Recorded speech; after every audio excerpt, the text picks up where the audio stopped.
Vamos nos conectar ao Mestre Jesus e à Maria Santíssima, essa Mãe amorosa de todos nós,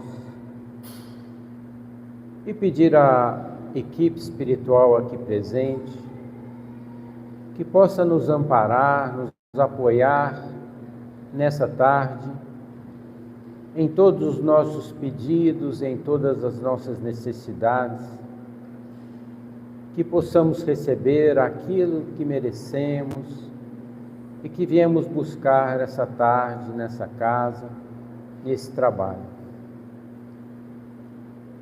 Que assim seja, graças a Deus. Gente, hoje o tema é Deus presente mesmo nos dias de silêncio. E quando a gente fala em silêncio, nós estamos falando do silêncio de Deus para conosco, principalmente naqueles momentos que são os momentos mais difíceis pelos quais passamos e que às vezes a gente acha que Deus não está nos escutando, não está escutando as nossas preces, os nossos pedidos. Será que já aconteceu isso com a gente? Se já aconteceu, a conversa é para nós, tá bom? Então vamos lá.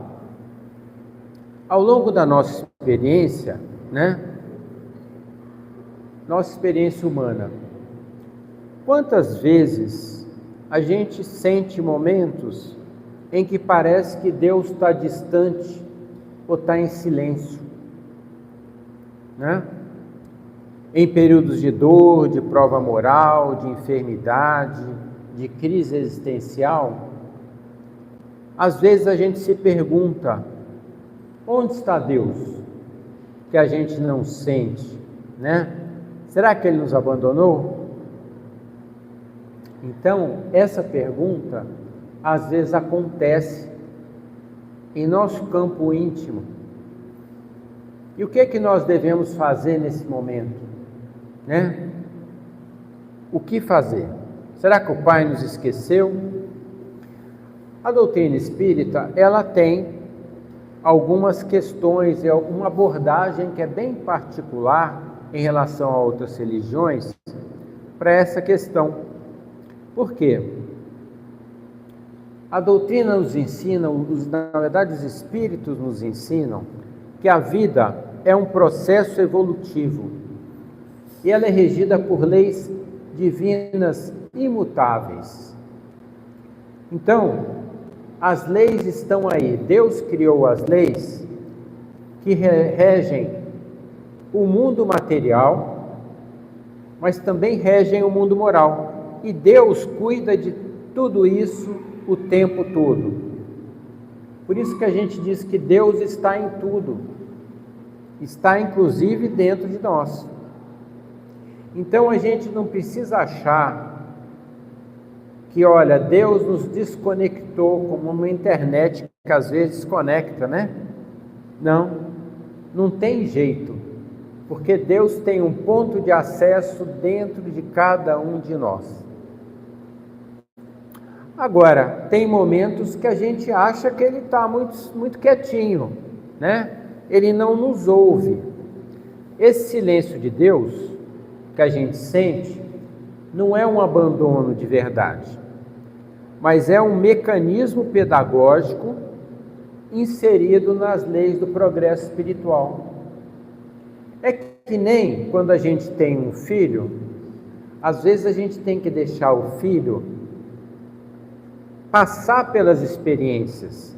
É duro como pai e mãe, às vezes você vê um filho passar por uma experiência difícil, mas é pedagógico que a gente se afaste um pouco, porque senão a gente não deixa ele passar pela experiência.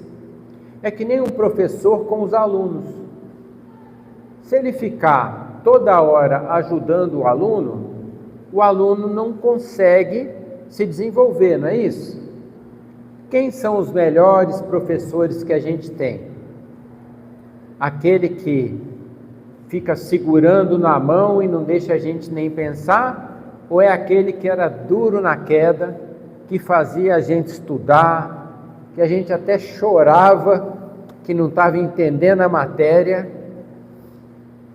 mas quem é o professor que a gente se lembra dele? O que facilitou ou o que fez a gente aprender?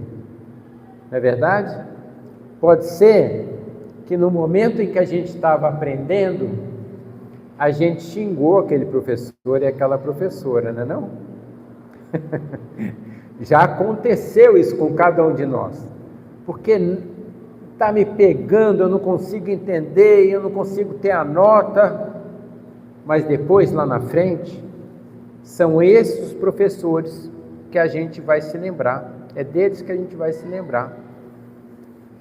Mas a doutrina nos ensina o seguinte, que Deus não se manifesta apenas por intervenções extraordinárias, porque essas intervenções, quando a gente fala, puxa vida, aconteceu um negócio que você fala, nossa, é a mão de Deus na minha vida.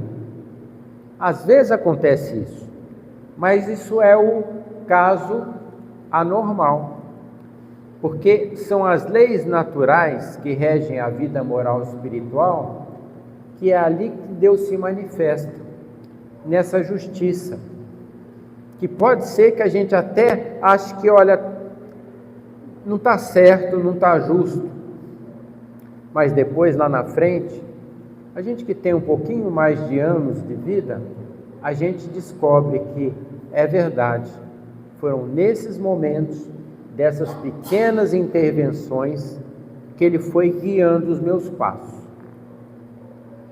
Então, mesmo que a gente não percebe respostas imediatas às nossas preces ou sofrimentos, a providência divina está lá. É importante a gente pedir? É essencial a gente pedir. A prece, através da prece a gente pode e deve pedir. Sabe quem é que nos ensina isso? Jesus. Jesus, ele curou um monte de gente. Algumas dessas pessoas estão descritas no Evangelho. Mas o que Jesus, inclusive teve um dos cegos que Jesus cuidou e curou. Quando esse cego se aproxima de Jesus, o que Jesus pergunta para ele? Que queres que eu te faça? Alguns lá dos apóstolos devem ter pensado assim, como assim? Ele é cego. Mas será que o cego queria ser curado da cegueira? Ou ele queria outra coisa?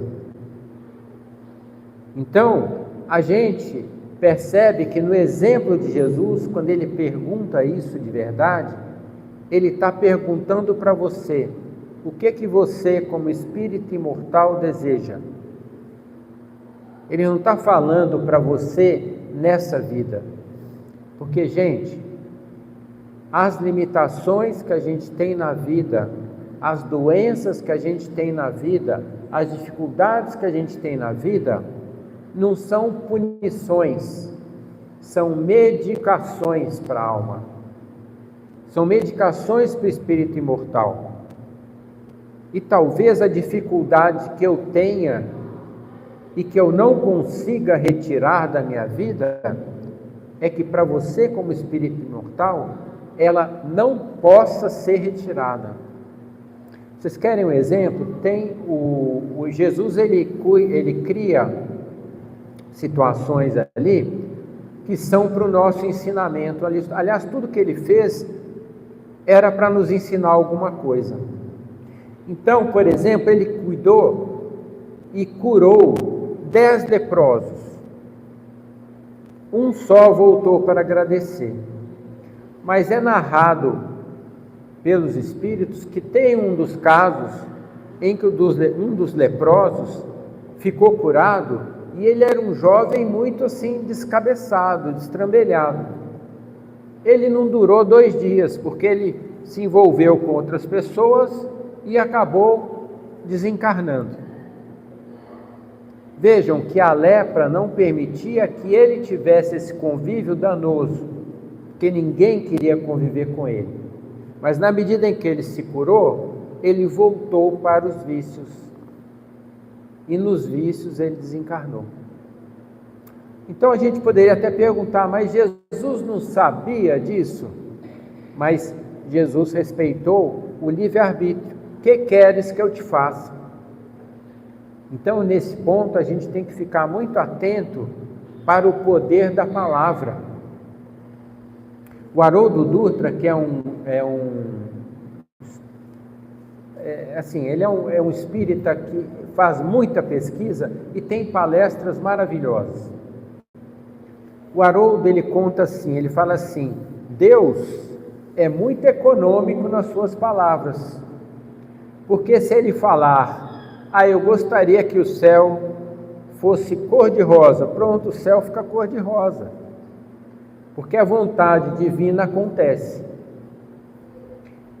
Mas nós, como seres que temos a semente divina, nós temos o poder da palavra, o poder da palavra com a vontade que se realiza.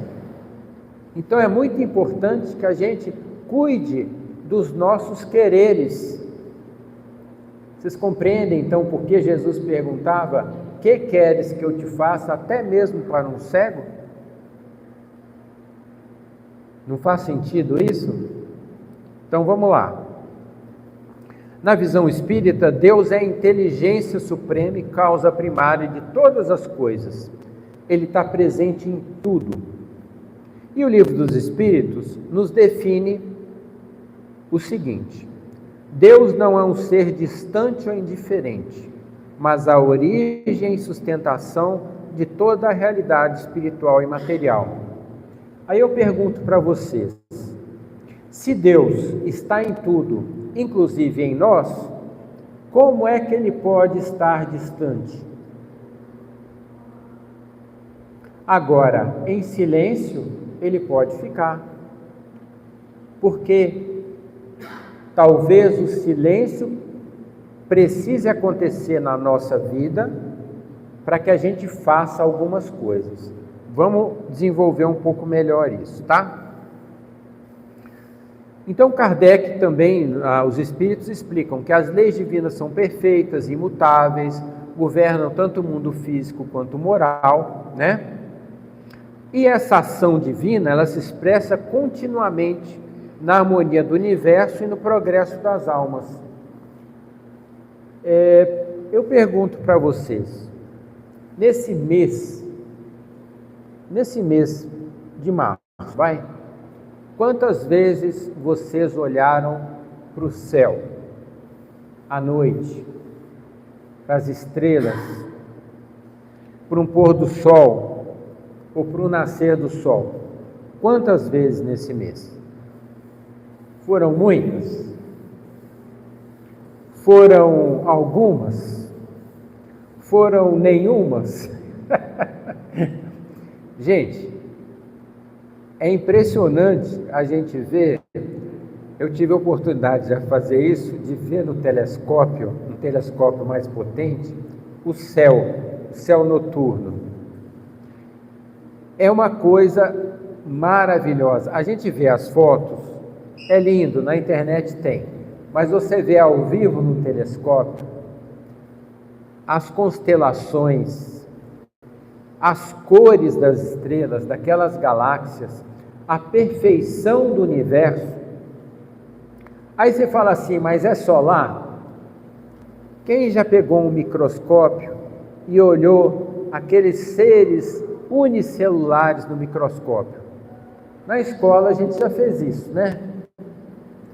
Mas você olha o microscópico e você fala, mas que coisa maravilhosa! Deus está em tudo, gente. E se a gente olhar para nós mesmos, mas eu tenho tantos problemas, tantos erros. Mas o que você já foi? Como você já foi? Pensa como a gente era há 100 anos atrás. Será que nós já não estamos muito melhores? O que a gente fazia 100 anos atrás? 200 anos atrás a gente tinha escravos ou era escravo. Então, muitas vezes, o nosso julgamento sobre o que somos é muito duro.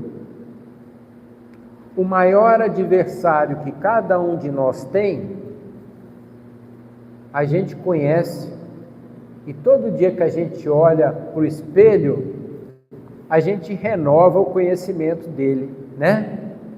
Não precisa olhar para o lado, basta olhar para o espelho, porque é o nosso maior adversário, é quem é mais duro com a gente, é quem nos conhece profundamente e coloca o dedo na ferida. Será que precisa ser assim? Então a ausência aparente de Deus é mais uma limitação da nossa percepção do que uma realidade espiritual. A providência está sempre ativa, está cuidando de nós. O sofrimento, gente, as provações, não são punições, ela tem função educativa para o nosso espírito imortal. Então, quando a gente tem provas, a gente tem algo a provar daquilo que a gente aprendeu. Quando a gente tem expiação, é a colheita obrigatória, que a gente andou aprontando um pouco em alguma vida anterior, então a gente tem que colher aquela semeadura que não foi feliz. Ou tem as reparações de danos daqueles que a gente prejudicou. E sabe onde é que estão essas pessoas que a gente mais prejudicou? No grupo de WhatsApp da família. Tá? Não tão longe não, tão pertinho. Por isso que o Haroldo também comenta. Perto do Natal, quando você está no grupo de WhatsApp da família, não ofende ninguém no grupo, gente. Porque não tem negócio pior do que você arrumar encrenca com o espírito imortal. E pasmem, todos nós somos espíritos imortais. Sabe o que é um mau negócio? Porque são pessoas que estão ali junto de você, com quem você tem pendências, e se você tratar mal, ele tem a eternidade inteira para judiar de você. Então, não é um mau negócio? Vamos pensar nisso? Hoje em dia está mais complicado, né? Então, no Evangelho, está aqui, Bem-aventurados os aflitos, mostra o seguinte: as dificuldades da vida, frequentemente, têm origem nas imperfeições de nós mesmos, do espírito imortal, né? É por isso que elas acontecem. Então, nessa perspectiva, o silêncio de Deus não representa indiferença, mas respeito à liberdade e ao crescimento espiritual da criatura. É mais ou menos como pai e mãe, a gente vê a criança que está ali brincando, sabe que ela vai correr e vai cair, mas você deixa para ela aprender, senão ela não aprende. E é assim que o silêncio se manifesta, na oportunidade de a gente exercitar o livre-arbítrio. Agora, o que eles enfatizam para nós? Que o nosso aprendizado, o nosso progresso espiritual, ele ocorre por meio do nosso esforço. Se o professor estiver resolvendo a questão para nós na prova, a gente está aprendendo? Não, né? Então é importante que o professor dê um tempinho para que a gente se manifeste e aprenda. E o amparo espiritual de Deus, como é que ele oferta, gente? Nós temos espíritos amorosos. Pensa bem, nada, a gente tem o nosso anjo da guarda, né? Temos espíritos familiares, temos a providência divina, Jesus, Maria, e o marido ainda tem aquela coisa maravilhosa, que é a esposa, que é aquele anjo da guarda encarnado, né? Que está ali ao nosso lado, puxando a orelha, não é verdade? As mulheres fazem sim e os maridos, porque ai deles se disser que não, viu, maridos? Concordem, é o melhor negócio. E Emmanuel, né? que ele nos fala? Ele fala que Deus frequentemente responde às preces por meio das próprias circunstâncias da vida. Deus, gente, não tem boca, não tem braço, Ele não vai estender a mão para você, Ele não vai falar para você de uma forma audível. Ele vai te falar através dos espíritos que Ele manda vir te ajudar e vai falar através das circunstâncias da vida. A gente precisa prestar atenção nas circunstâncias. A gente está pedindo, e o que está acontecendo na nossa vida? Será que Deus está dizendo assim, não é o momento? Ou será que Deus está dizendo, não, agora vai acontecer? A gente precisa prestar atenção no que está acontecendo, nas circunstâncias. Então, Emmanuel nos diz, aguarda o tempo na certeza de que pelas circunstâncias da vida, nas páginas do tempo, é que Deus se manifesta mais claramente, se manifesta mais claramente a voz de Deus. Isso está no livro de respostas. E a ação invisível dos espíritos protetores é o tempo inteiro. O nosso anjo da guarda está ao nosso lado. Quem é que neste mês fez orações agradecendo ao nosso anjo da guarda? Aí temos 1, 2, que maravilha, 3. Então que lindo, precisa agradecer, gente, porque essa criatura nos ama incondicionalmente, por mais mala sem alça que a gente seja. Não é verdade? Ele não perde a paciência, não perde a esperança na gente. Está ao nosso lado, né? Mas eles respeitam sempre o nosso livre-arbítrio.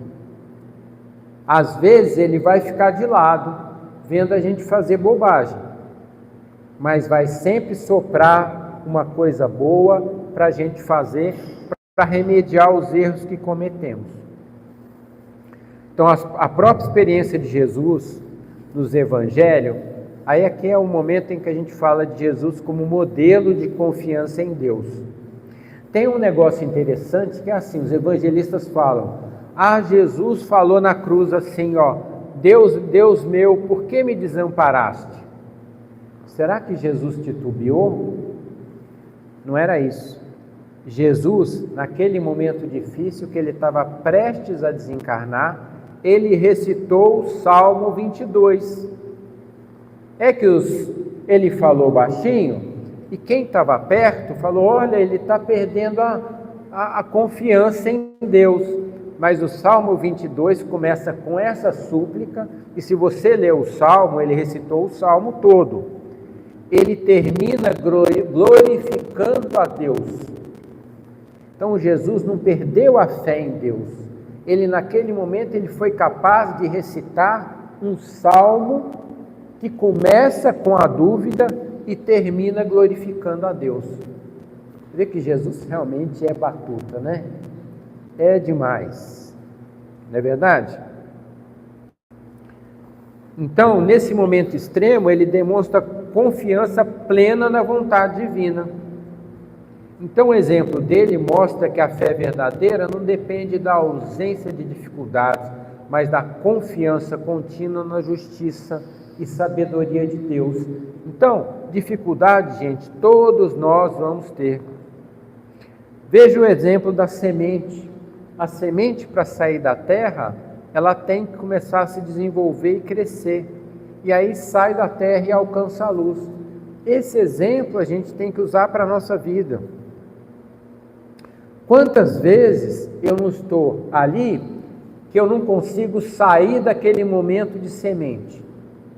Porque eu não acredito que eu possa germinar, porque eu vou me torpedear naquela competência que eu poderia desenvolver e apresentar, porque eu não acredito em mim, e porque nesse momento eu não quero que aconteça. E as provas da vida são para quê? para provocar esse amadurecimento espiritual, desenvolver a compaixão, fortalecer a fé. Por isso, nesse momento, o silêncio aparente de Deus pode ser compreendido como o quê? Aquele momento que Deus aguarda a gente de semente virar aquele iniciozinho de folhinhas que estão ali alcançando a luz, né? E Ele está ali ao nosso lado nos amparando. Então, como conclusão, o que a doutrina nos diz, né? Que a compreensão consoladora e racional dos momentos em que Deus parece silencioso é algo que nós devemos cultivar em nós. Essa confiança. Lembrem-se de uma coisa muito importante. Jesus, nos momentos mais difíceis, ele ia para o deserto e ficava lá. O que é o deserto? É você se afastar da confusão das pessoas, se afastar dessas redes sociais que só perturbam a nossa vida e procurar entrar num momento de isolamento, para que a gente possa ouvir a Deus, falar com Deus, ter esse contato, porque na confusão do barulho, você não consegue ouvi-lo, tá? Então esse é um exemplo do que significa ir ao deserto, que Jesus nos ensinou. E o silêncio nesse contexto pode ser entendido como um convite à reflexão, à confiança e ao fortalecimento da fé raciocinada. Então Deus nunca está ausente. E a gente pode lembrar, eu já contei esse caso aqui, mas o Chico, ele tem esse caso do Isso Também Passa, que é muito legal. Porque é um caso em que o Chico estava num momento muito difícil, sendo atacado por todos os lados. E aí ele chega para Emmanuel e pergunta assim: o que eu faço, Emmanuel? Eu estou sofrendo demais, eu não estou dando conta. Aí o Emmanuel falou assim: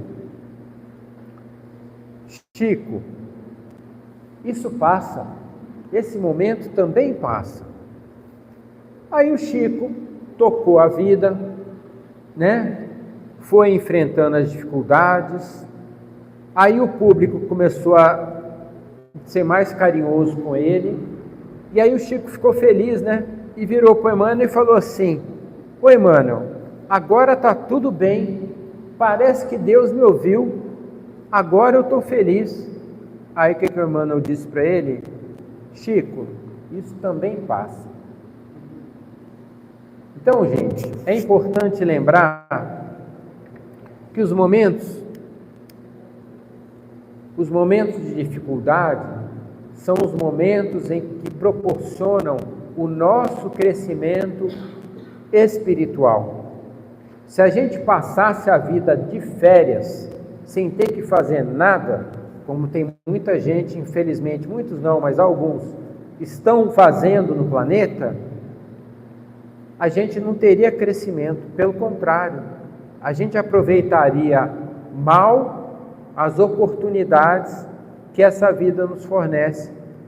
Porque, gente, se vocês soubessem a complexidade que é organizar a reencarnação da gente nas famílias que temos de ter, para poder reparar aquilo em família, aqueles débitos, a gente daria mais, assim, a gente agradeceria mais a Deus pela oportunidade da nossa encarnação. Então vamos aproveitar cada minuto, cada momento, tá? Para que a nossa vida seja um pouco mais daquela semente que germina, né?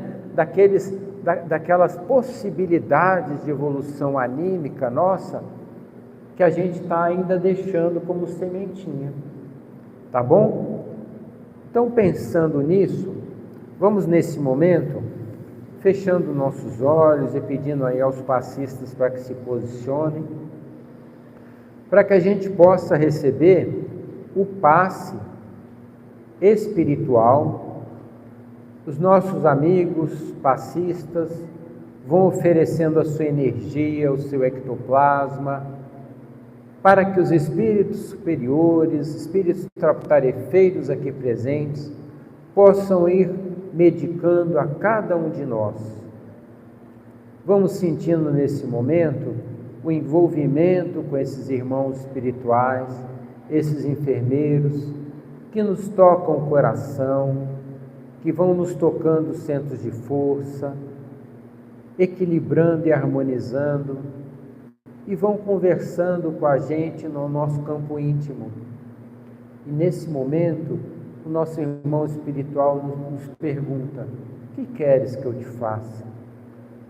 E que a gente possa ter sabedoria no pedir, lembrando que a nossa palavra tem muita força, e que a gente possa pedir principalmente que Deus nos fortaleça na nossa condição, para que a gente possa enfrentar os problemas que vivemos, que os problemas não sejam retirados, a menos que não sejam mais necessários, mas que eles possam servir de escada evolutiva, e que Deus nos fortaleça para que a gente possa dar sempre mais um passo adiante na nossa evolução espiritual, que possamos aproveitar os tratamentos e receber aquilo que tivermos o mérito de receber. Que assim seja, graças a Deus.